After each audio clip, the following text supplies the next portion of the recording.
quand on n'a pas confiance en soi, puis qu'on lit que le Seigneur elle a fait de nous une créature merveilleuse, ça change la vie en fait. Ouais, moi c'est ça que la Bible elle a fait dans ma vie, c'est qu'avant je me rends compte que je savais pas qui j'étais. Je croyais que j'étais pas intéressante, je croyais que j'étais invisible, je croyais que j'étais nulle, et en fait le Seigneur il m'a dit que j'étais tout le contraire de ça. Et si par mon activité je peux permettre à quelqu'un d'avoir cette révélation aussi dans sa vie, j'ai tout gagné en fait.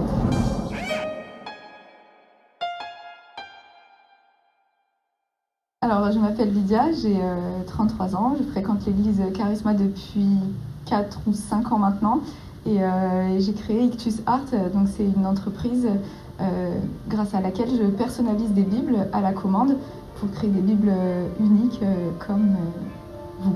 Je suis arrivée à l'église grâce à une personne en fait qui était venue à mon travail pour faire un remplacement et qui m'a parlé de Jésus. C'était une époque où je cherchais beaucoup le Seigneur, mais vu que moi j'étais musulmane à l'époque, je cherchais donc du côté du Coran et finalement je cherchais, je lisais et mon cœur n'était pas vraiment touché, mais je persévérais malgré tout. Et dans le Coran, donc, il y a un verset qui dit que le Coran confirme en fait les textes anciens, le Coran confirme la Torah et l'Évangile. Et donc moi je me dis que pour comprendre le Coran, il faut que je comprenne la Bible en fait. Et à ce moment-là, je rencontre donc cette personne qui me parle de Jésus, qui m'invite à l'église, enfin qui m'invite d'abord dans un GF, puis à l'église. Et moi j'y vais vraiment dans une optique de me perfectionner dans ma connaissance de l'islam. Sauf que le Seigneur avait d'autres plans pour moi et finalement j'ai été touchée par l'amour de Christ et voilà comment j'ai rencontré le Seigneur. Quand je suis venue à l'église pour la première fois, ce qui m'a touchée, c'est la louange. Vraiment, je savais pas que ça existait. Moi j'avais une image de l'église très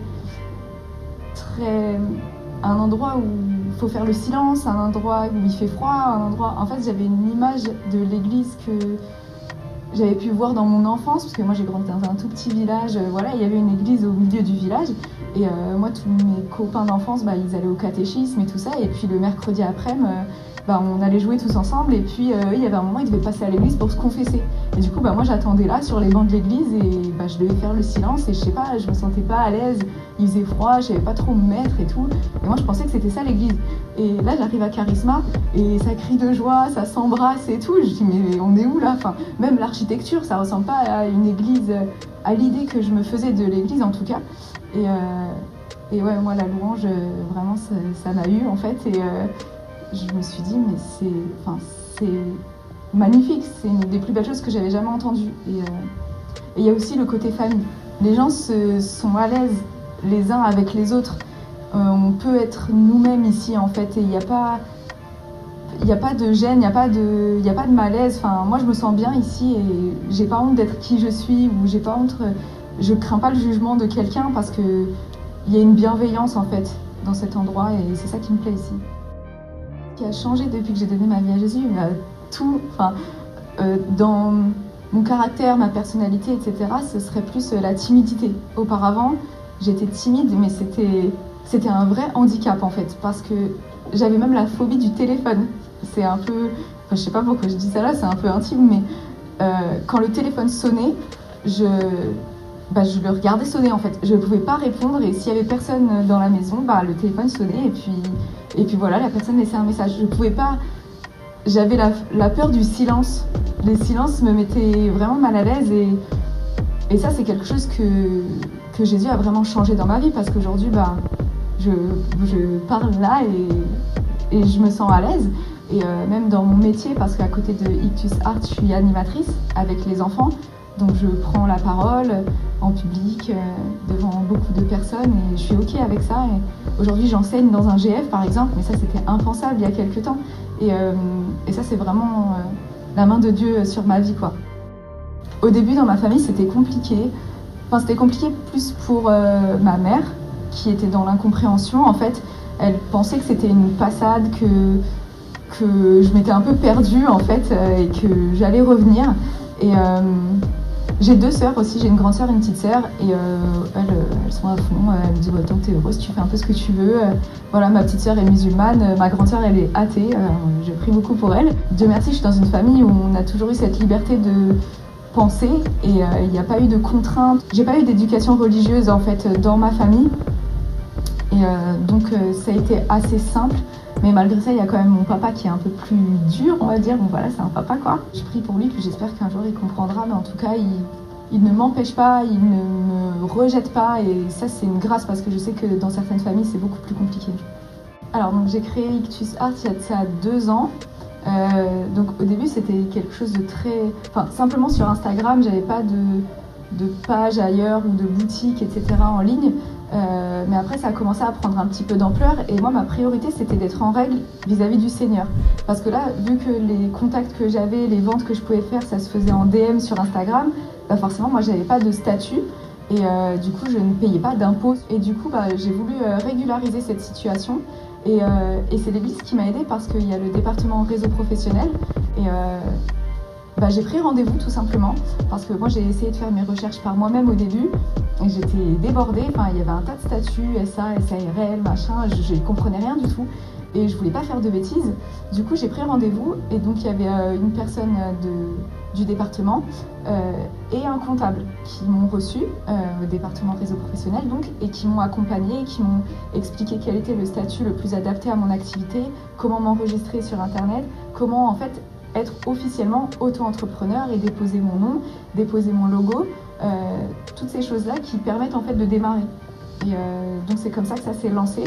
J'ai reçu ensuite un document qui atteste que voilà, mon entreprise existe, c'est officiel, j'ai un numéro de SIRET, voilà.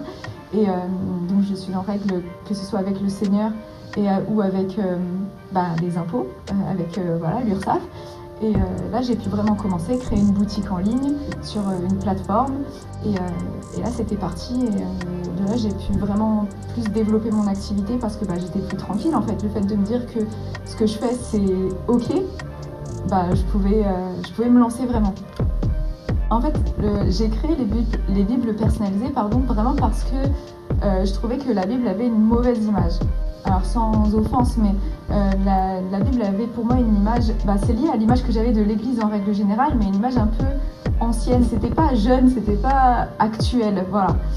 Sauf que j'ai commencé à la lire évidemment, et là je me suis rendu compte que c'était le livre le plus actuel. Enfin, quand on dit la parole de Dieu elle est valable hier, aujourd'hui, éternellement, en fait c'est réel. Parce que les situations que je traverse et que n'importe qui traverse aujourd'hui, il y a des réponses dans la Bible. Alors évidemment, après, il faut savoir lire entre les lignes. Quand on lit l'histoire de Job, on va pas se dire que c'est actuel. Le Seigneur m'a aidé à comprendre, en fait, à tirer des enseignements de ces témoignages-là que j'ai pu lire dans la Bible.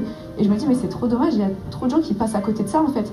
Et c'est pour ça que les Bibles personnalisées, pour moi, c'est juste un prétexte, c'est soigner la forme, soigner la couverture, apporter de la couleur, apporter quelque chose d'unique. Mais le but de tout ça, en fait, c'est juste que les gens l'ouvrent cette Bible et puissent la lire. Parce qu'au final, alors c'est peut-être pas très pertinent pour mon activité ce que je vais dire, mais la couverture de la Bible, on s'en fiche. En vrai, on s'en fiche. L'important, c'est ce qui est écrit à l'intérieur. Cette couverture, elle peut être rose, verte, bleue, avec des cœurs ou des montagnes. C'est pas très important. Mais c'est juste un prétexte, en fait, pour attirer l'œil de quelqu'un et qu'au final, il ouvre cette Bible et que ça change sa vie comme ça a changé la mienne, en fait. Quand on n'a pas confiance en soi, puis qu'on lit que le Seigneur, il a fait de nous une créature merveilleuse, ça change la vie, en fait. Ouais, moi, c'est ça que la Bible, elle a fait dans ma vie, c'est qu'avant, je me rends compte que je savais pas qui j'étais. Je croyais que j'étais pas intéressante, je croyais que j'étais invisible, je croyais que j'étais nulle. Et en fait, le Seigneur, il m'a dit que j'étais tout le contraire de ça. Et si, par mon activité, je peux permettre à quelqu'un d'avoir cette révélation aussi dans sa vie, j'ai tout gagné en fait. À la fin de la journée, ma satisfaction, c'est de me dire j'ai obéi. Parce que, et ça je le dis souvent, c'est que si c'était pas le Seigneur qui m'avait envoyé faire ça, Ictus Art, ça n'existerait pas. Parce que c'est un tel investissement en temps, en finances, on va pas se mentir. Je peux pas encore me verser un salaire par exemple. Parfois les réseaux sociaux trompent un peu les gens, on a l'impression que c'est gigantesque, mais pas du tout. Si j'avais pas un travail à côté, je pourrais pas m'en sortir par exemple. Donc ouais, ma satisfaction c'est de me dire c'est difficile, je dors moins qu'avant, j'ai moins de temps à consacrer à ma famille, à mes amis qu'avant, mais j'ai obéi au Seigneur. Et je me dis que l'obéissance c'est le début en fait de toute chose et qu'il peut rien m'arriver de mal si j'obéis au Seigneur. C'est ça ma satisfaction personnelle, c'est à la fin de la journée quand je vais dans mon temps de prière et dans mon temps d'intimité avec Dieu, je suis pas honteuse en fait. Je suis pas en train de me dire mais Seigneur, je savais que tu m'avais demandé ça, je l'ai pas fait. mais sinon merci pour cette journée. Bah non, en fait, je me sentirais trop hypocrite. Et là, vu que je fais ce qu'il me demande de faire, bah je suis satisfaite. Donc un moment où le Seigneur est vraiment intervenu dans ma vie, c'était récemment, parce que c'est pas vraiment dans ma vie, parce que ça touche ma petite sœur. Mais bon, quand ça touche ma petite sœur, ça me touche. Et en fait, récemment, elle est allée chez le médecin pour quelque chose de complètement anodin, et on lui a diagnostiqué une malformation du cerveau. Donc on entend ça dans la famille et on se dit waouh, ok, gardons notre calme. Enfin, c'était très compliqué. Il y avait peut-être une possibilité qu'elle se fasse opérer du cerveau. Enfin voilà, c'est ma petite sœur, on n'ouvre pas sa tête en fait. Enfin, c'était incroyable pour moi. Et il fallait qu'elle prenne un autre rendez-vous, voilà, chez un neurochirurgien pour savoir ce qu'il en était réellement, qu'elle fasse une IRM, etc. Bref, tous ces temps d'attente en fait sont hyper difficiles à vivre, parce que c'est des temps où on imagine forcément le pire, où on va se renseigner sur internet, ce qui est la pire idée. À ce moment-là, moi je décide de jeûner.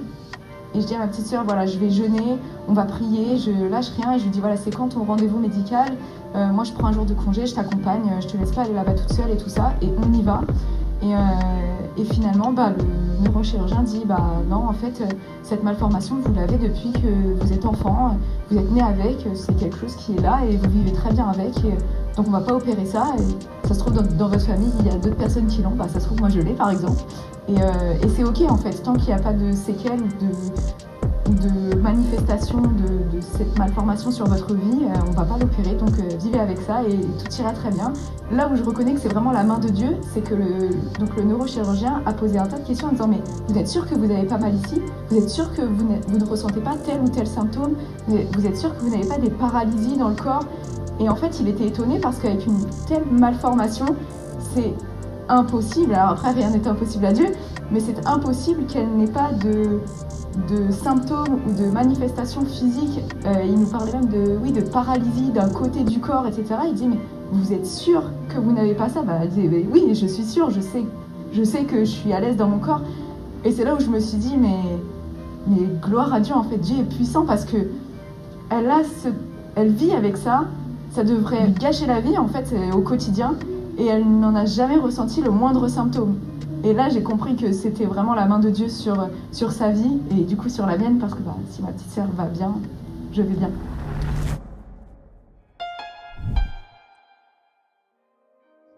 Oui, dans ce cas, je lutte un peu avec l'inquiétude, avec le doute. Parce que auparavant j'étais quelqu'un qui était très anxieuse, j'avais beaucoup peur du lendemain, qu'est-ce que je vais faire de ma vie, tout ça. Moi j'avais peur de rater ma vie en fait. Et du coup je sais que maintenant le Seigneur a pour moi des projets de paix, non de malheur, voilà. Je me fortifie avec ces paroles-là, mais parfois je me surprends à me dire oh là là, peut-être que, qu'est-ce qui va se passer demain, comment, et dans 10 ans je serai où, et voilà, je me pose des fois ce genre de questions, et Dieu merci, j'arrive souvent à me ressaisir, à me dire non mais fais confiance à Dieu et tout va aller. Mais ouais, le doute en fait, c'est ça qui est encore compliqué parfois. Pour surmonter au quotidien, il n'y a pas de mystère, je prie en fait. Je prie, je lis ma Bible, il y a des versets clés en fait. C'est bien j'encourage pas les gens à apprendre la Bible non plus par cœur, mais il y a des punchlines bibliques qu'il faut connaître en fait, et qu'il faut se répéter. Parce que ouais, pour moi le Seigneur il a des punchlines, et franchement pour moi ça m'aide. Il y a des moments où je me dis, je traverse le doute et tout, et je me répète, non Seigneur, tu as pour moi des projets de paix, non de malheur, afin de me donner un avenir et de l'espérance. Et je le répète en fait, jusqu'à ce que ça rentre dans mon crâne, et parce que je me dis des fois, je me parle à moi-même, j'espère que tout le monde fait ça, que je suis pas folle, mais je me dis, mais purée, tu connais tellement, tu sais ce que Dieu a dit en fait, tu vas à l'église, tu lis ta Bible, et t'es encore dans ça, mais ça y est en fait, sors de là. Et ouais, du coup, je me répète ces versets clés que j'ai, qui m'aident beaucoup. Et pareil, c'est dans le calme et la confiance que sera ma force, quand je cède un peu à la panique, où le Seigneur combattra pour vous et vous tenez-vous tranquille. Voilà, ça, c'est des paroles qui m'aident beaucoup. Donc pour lutter, je vais voir le Seigneur en fait. Mon activité, elle part d'un verset, c'est en 1 Pierre 4,10. La Bible a dit que chacun de vous mette au service des autres le don qu'il a reçu. Et en fait, quand on lit cette parole, c'est pas que chacun de vous mette au service des autres le don qu'il a reçu, s'il en a reçu un, ou si vous avez reçu un don, mettez-le au service des autres. C'est pas ça la parole, c'est que chacun de vous mette au service des autres le don qu'il a reçu. Donc on part du principe que tout le monde a un don.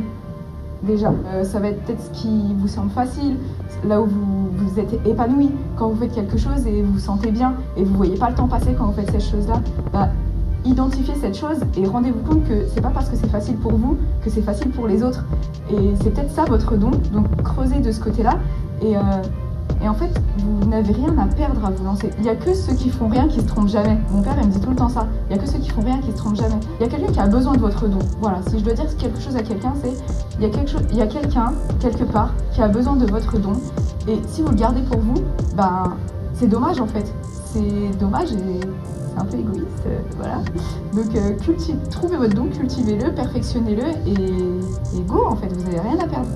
Si je devais dire un mot aux jeunes, c'est en fait, n'ayez pas peur. En fait, n'ayez pas peur d'être qui vous êtes. Parfois, surtout quand on est en Christ, on est différent.